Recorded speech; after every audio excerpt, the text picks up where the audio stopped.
What's up guys, today I'm going to bring you something a little bit different. This is Crash Bandicoot 3 Warped for the PS1, one of the greatest PlayStation games of all time. I'm sure many of you will agree with me on that. I've already done Crash Bandicoot 1 for the PS1 and the Retrospect series, but I thought... A game created and developed by Naughty Dog! I thought I'd let you all listen to that funny little voice clip there. But I also thought that I'd do Crash Bandicoot 3 because it's so radically different from the first game. They added a whole bunch of new stuff that I thought I'd put it in anyway. Crash 2 is kind of similar to the first one, there's not really that much added. But in this one you get all kinds of things added, all kinds of different levels.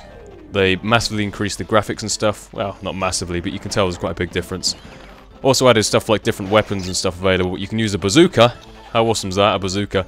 Using the crash dash here. There are 5 different abilities you get in this game actually from beating the bosses. Within the 5 warp rooms, which are basically the level select screens, you actually get an ability from beating each one of them. There's a boss at the end of each warp room, so you get a new ability. I think the first one is a super body slam thing, which basically allows you to destroy things underneath you, like so-called unbreakable boxes and stuff. The second one is a double jump, which I use quite a few times in this, I think.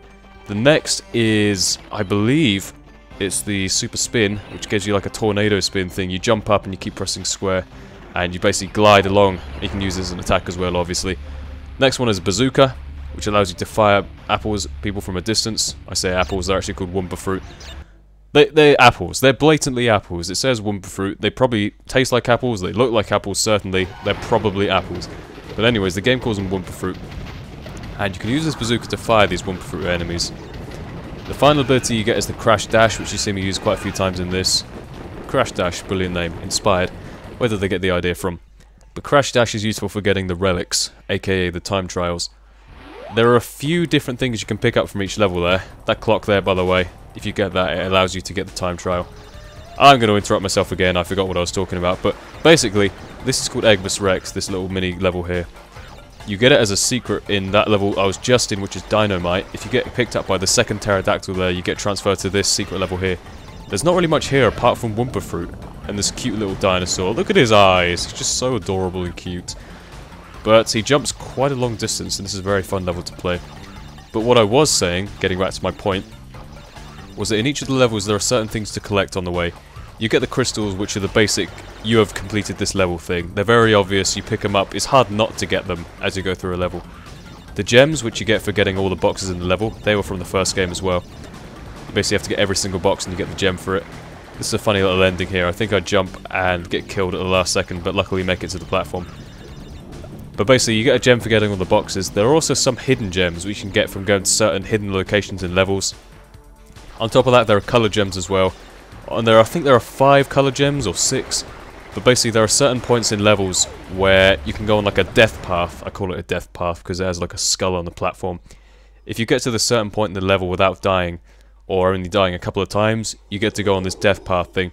And if you manage to complete this death path, which is basically a really hard version of the level you're currently in, you get the colored gem for that particular level. You can then use that colored gem as a platform in other levels. Basically, there are certain levels where you have this empty net mesh thing, and it gets filled in by the colored gem when you get that colored gem, meaning you have to revisit certain levels.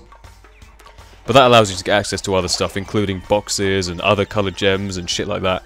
But it's very good system of how it works. You can also get the relic, which is the time trial thing. It's that strange blue cross-shaped thing. What's it called? An ankh or an ankh or something? It's like an Egyptian relic thing. But you get that as a time trial, and the crash dash is very handy for that, like I said. You also get varying degrees of relic. So for example, the blue one is the most basic one. But once you do that, it gives you the time for the next best one, which is the gold one, and then the platinum one, which is what I got in the first level there. And apologies if the editing's getting a bit annoying here, guys, but I'm trying to show you short clips from as many different levels as I possibly can. There's quite a wide variety of different levels available to you here. This is one of the futuristic ones. I think it's called either Gone Tomorrow or Future Frenzy.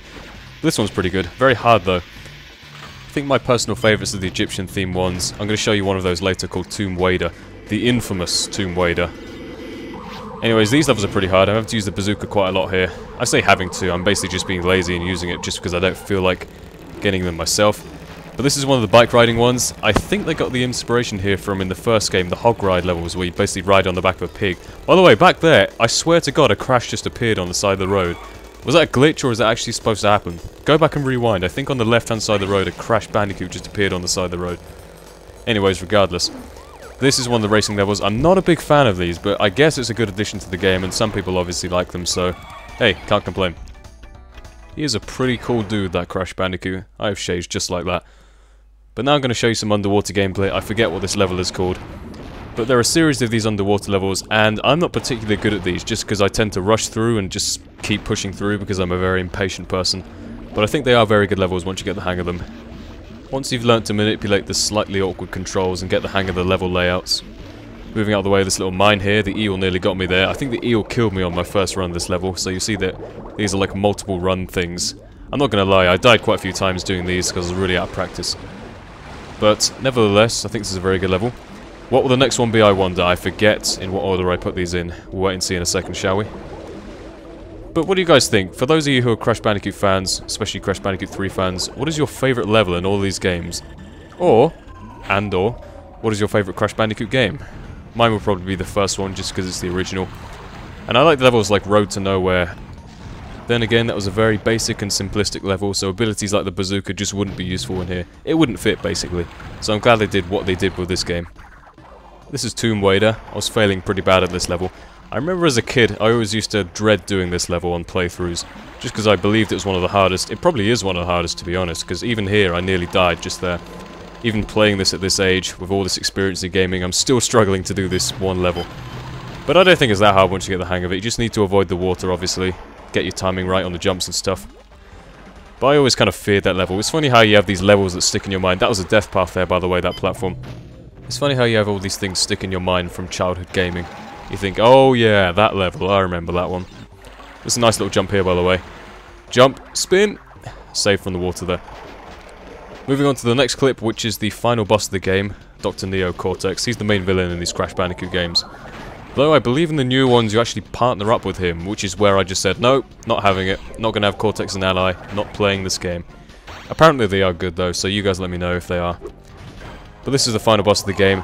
You have these two shields spinning around. You have the good one and the bad one, Aku Aku and the Uka Uka, spinning around attacking each other. And you basically have to dodge Cortex's attacks, and when he stupidly drops his shield, you go and attack him, spin him down into the hole. And apparently our video has come to an end, so I will see you later guys. Thank you and goodbye.